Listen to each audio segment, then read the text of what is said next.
What I want to see from the Greens is a green industrial strategy that helps left behind towns like Mansfield and Ashfield. But speaking of which, let me find what I posted on Twitter today.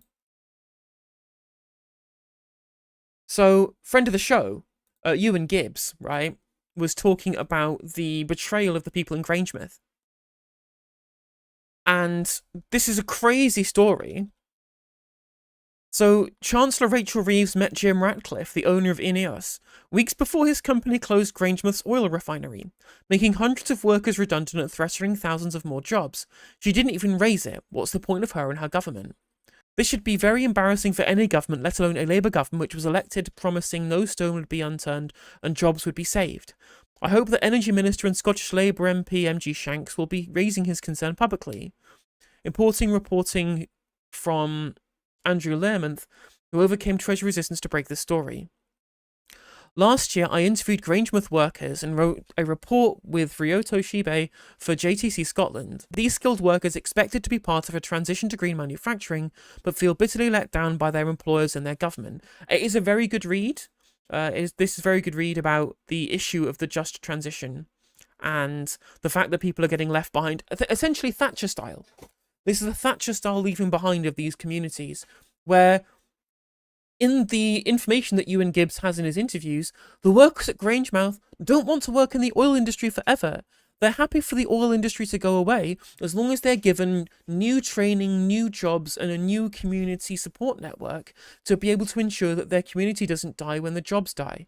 That's the whole point of the just part of the just transition, is that it's really important to replace what jobs you take away by moving away from fossil fuels with new green jobs or jobs in a different sector, something fulfilling for these people. The reskilling, exactly, Mr. Sanav, that's really what's important, right? And the Labour Party have dropped the ball. The Party of Workers is leaving people on the scrapyard whilst refusing to bring up these important issues when meeting with the billionaires that are to blame for these jobs going away. What's quite funny as well is that the Grangemouth site is supposed to be replaced by something, and the UK government spent £1.5 million asking consultancy Ernst & Young to come up with a fucking solution. These people don't know how to do things on their own. It's going to be hydrogen storage. Well, I'm not surprised they're all getting in on the hydrogen stuff, but an important point being raised as well. As the oil refinery is categorised under the energy sector, it is a reserved matter, meaning the devolved government, currently the Scottish National Party, cannot do a single thing to nationalise or save it. It's so true, and it shows what happens when places like Scotland get left behind, right? You look at what happened with the steelworks up in Scunthorpe. Labour instantly there, happily to nationalise it, or at least to part government control, at least the continual operation of the plant to save these jobs. No such same emergency action was taken for the people of Scotland. Can the government, instead of paying consultancies to study and solve these problems, use the civil service, or if needed, just start their own consultancy? Well, what's funny is that in response to Rosie Collington and Mariana Mazzucato's book, The Big Con, that talks about the failure of the subcontraction of decision-making to consultancies by governments in the West, the Danish government under the Social Democratic Party has looked into the idea. Rosie Collington brought up this idea in an interview she gave to Carol Moran of Unlearning Economics about forming their own state-owned public consultancy, which is a thing I support. I 100% support that idea, you know?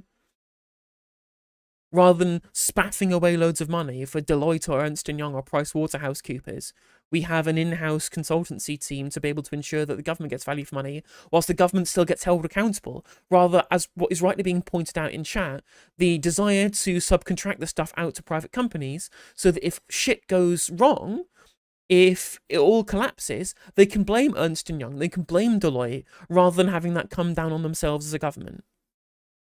And what's important as well is that, despite everything, Paula Denyer, who is currently leader of the Green Party with Adrian Ramsey, but is stepping down to focus on her constituency work, made this point very well in an interview that I gave with her on Novara Media quite a while back, which was that to make sure that a transition is just, you have to take people with you. You have to ensure communities are prioritised rather than corporate profits. And this was a statement that she made as the vice chair of the Climate All-Party Parliamentary Group, Decades of missed opportunities to retrain and redeploy North Sea workers have seen people forced out of jobs, communities hollowed out, and young people forced to choose between poor quality work or finding jobs abroad. And she's specifically trying to push for legislation that ensures that the just transition does not essentially do to current North Sea oil communities what happened to the mining communities under Thatcher. The true party of industrial strategy, the true party of saving jobs and wanting to engage in spending to ensure that what happened to the miners doesn't happen to North Sea oil, is the Green Party. We are the ones who have a proper industrial strategy as a plan to save these jobs, and Labour, the party of workers, the historical party of state investment, is allowing the people of Grangemouth, the people of Port Talbot, to have their jobs go on the scrap heap. With no plan, it seems, to actually engage in the upskilling or reskilling or reinvestment to be able to actually provide these people the living that they are going to be denied as a result of the net zero transition. And this is so dangerous. This is incredibly dangerous for a multitude of different reasons. First of all, if what is seen to be left-wing party, even though they aren't really left-wing, in the form of the Labour Party, abandon these communities, they will get seen as though they can't be trusted and they'll move towards reform and parties of the right wing. And second of all, it will undermine support for climate action because people will learn to equivocate climate action with the loss of jobs and the destruction of communities. They will blame the interests of climate action rather than poor economic strategy for why these jobs have gone. Because I don't think even the most ardent of trade unionists think that the mines should have stayed open forever. None of us believe that the mines should never have been closed and that those jobs should have been kept open regardless of the efficacy of the mining industry. But the whole point, the whole criticism that we have of Thatcher's approach to the mining industry is that there was no investment, there was no upskill, there was no retraining, there was just mines are closing, go to the dole office. And that was what made these communities hate Thatcher. If Labour do the same to these communities over North Sea oil and climate action, not only will they hate Labour, they'll hate the trade unions, they'll hate left-wing politics, and they're going to hate climate action. And that is so monumentally dangerous. We cannot have the popular narrative around climate action being, this will cost you your job. We're already trying to push this idea that green energy is making it more expensive, which is patently untrue. They will also try and attack climate policy by losing people their jobs. And if we don't provide a proper just transition that the Grangemouth workers tell us that they want, they have already said, do not keep us employed in the oil sector forever. We want new jobs, we want new training, we want new community investment to ensure that we can maintain a presence economically in Grangemouth without contributing to climate collapse. Please give us retraining, please give us investment, please give us new jobs. And they're not being provided with this. People won't listen to them when they say our concerns won't be answered. They will listen to Nigel Farage and Richard Tice going, see, just another casualty on the scrap heap of net stupid zero, and that'll be the popular narrative. So please join the Green Party and support us to be able to ensure that we can push a proper industrial strategy to save these jobs. And save these communities, save these people, save this continuity of local economies. Not only did they close the mines, but they didn't move away from coal at the time. Instead, they purchased even more coal from other countries, mainly Canada, because it was cheaper. Literally. In the economy with a stick. New jobs, but we funded the Quangos and fixed the foundations. It's so true, ADX, man. It's so true.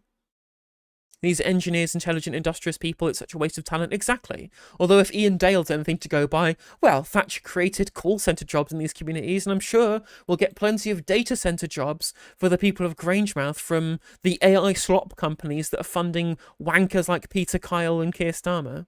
Paid skilled jobs at Grangemouth oil refinery to working for minimum wage, doing shit for AI data centres.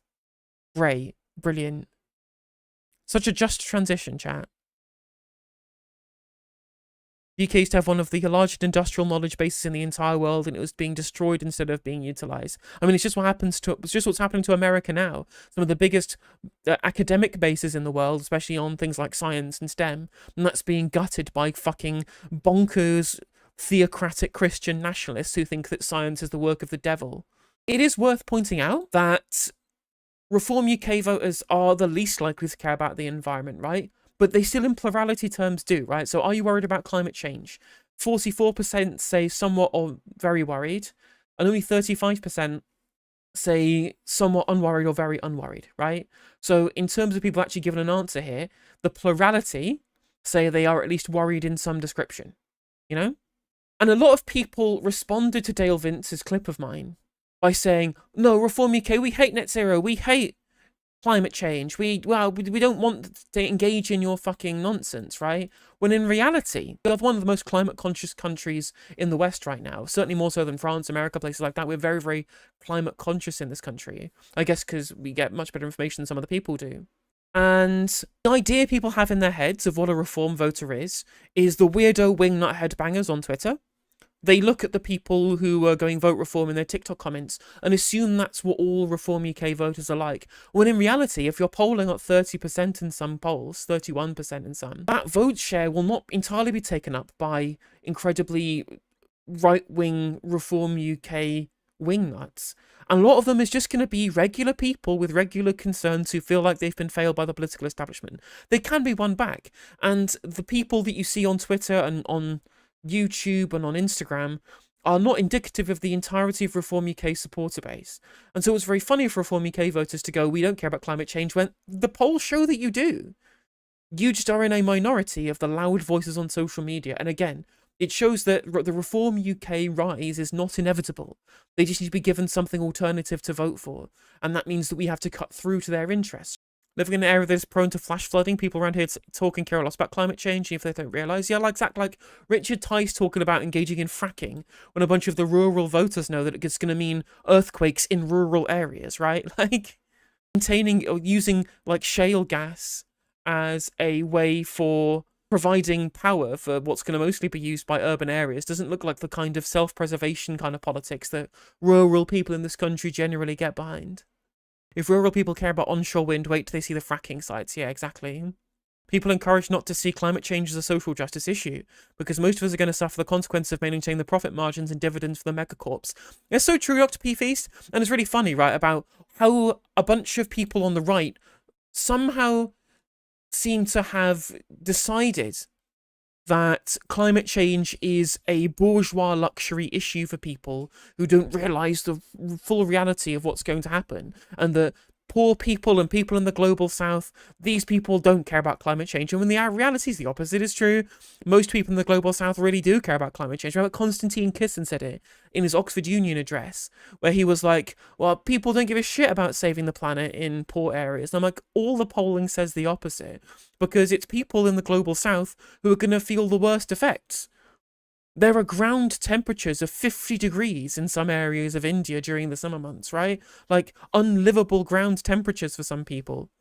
And it is the global south that's going to be displaced by a bunch of the negative externalities of climate change. That's why they care. It is not indeed a luxury issue for posh middle-class people in the global north. It is an existential problem for people in the global south. The idea that it's somehow beyond the interests of the poor who will have to deal with the most of the negative externalities, when the reality is that the people who will be able to avoid climate change are the rich, who will be able to go and just fucking pick up sticks and move to places higher above sea level because they can afford to do so, which poor people can't. Tuvalu literally just negotiated a full country evacuation deal with Australia. Exactly. Even your Stop the Boat's mum cares too much about packaging in Aldi, biodiversity collapse and rising temperatures. It's so true, it's so true. People, again, it's like when Bowler Hat Man will say things like, most people are centrist and there's only like 20% of the public that are on the political fringes. And I'm like, well, actually, in reality, most people in this country have very syncretic political views that they take from loads of different parts of the political spectrum. It's less about being a true centrist and saying, I take some things from the right and some things from the left. The issue as leftists is that we need to convince people to prioritize their left-leaning interests over their right-leaning interests. To go, you care about progressive economic policy more than you care about being nasty to migrants or trans people. You know, you care more about the economic issues than the cultural issues. And the failure of the left, or at least the liberal left, where the left have been very economics focused for a while, but the liberal left kind of, in the good period, especially during the Blair years, decided to get more involved with cultural issues because they thought the economic issues were settled when it was a fucking financial bubble that they were living in, you know? And so they could forget about the economy. We can never forget about economic issues, you know?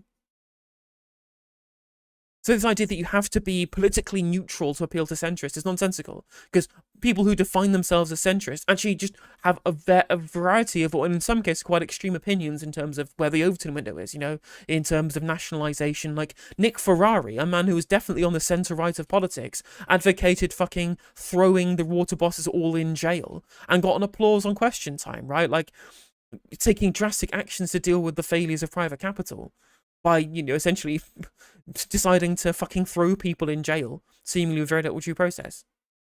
So people are happy to take extreme measures no matter what part of the sector of society that they're on, you know? Again, the task for the left is saying, well, we all have these concerns, this is how our policies, that some of which you agree with, some of which you don't, but they will address your key concerns, right? Which is mostly still, despite all of the coverage of migration, the two most salient issues are still the NHS and the cost of living crisis. Who's Peter Kyle? Well, Peter Kyle is the Science and Technology Minister, who is so, like, obviously and blatantly corrupt. You know, every single day, chat, every single day, I think that I've reached my limit in terms of hating every single member of the cabinet of this government, right? Every single day, I think that my limit for the amount that I can despise the Labour Party is reached. And every single day, I get one-upped by the Labour cabinet, right? So this is from Peter Kyle. There is a research institute called the Alan Turing Institute, which is mostly funded by state subsidy, because of course these places will have to be, especially if they're done in the public good, because if they don't make money, why would rich people fund them? And because they've got so much government funding, the government can essentially direct where their research goes.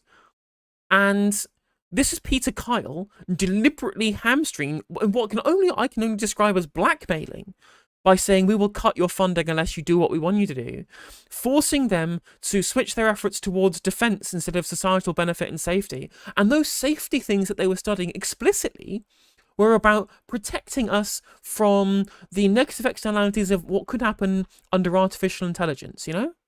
Under, like, the AI stuff. And wow, I can't believe a science secretary that's gotten loads of donations from AI companies wants to withhold funds from people unless they move away from research that might prove unfavourable for the AI sector. It's just open, blatant corruption, right? Open, blatant corruption. Among the projects slated for closure are work on developing AI systems to detect online harms, producing AI tools that can help policymakers tackle issues such as inequality and affordability in the housing market, and measuring the impact in health inequality of major policy decisions like lockdowns.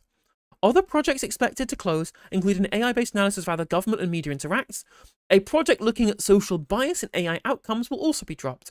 Projects being paused include a study into how AI might affect human rights and democracy, as well as research into creating a global approach to AI ethics, right? They are mothballing research that might hamstring AI by thinking about the ethical problems of what happens if it's left untethered to focus on defense things, as far as I can see, entirely because Peter Kyle doesn't want his AI masters to lose revenue. Hey there, if you enjoyed the video, make sure that you like and leave a comment. That helps the video out in the algorithm. If you subscribe and ring the bell, it'll let you know when I go live. I stream every day on YouTube and Twitch. You can also follow all of my socials down in the description. And if you want to support me in a more financial manner, there's a join button for memberships. It's just 99p to be a member on YouTube, as well as a Patreon, and there's some merch there as well. And hopefully I'll catch you on the next video. Take care.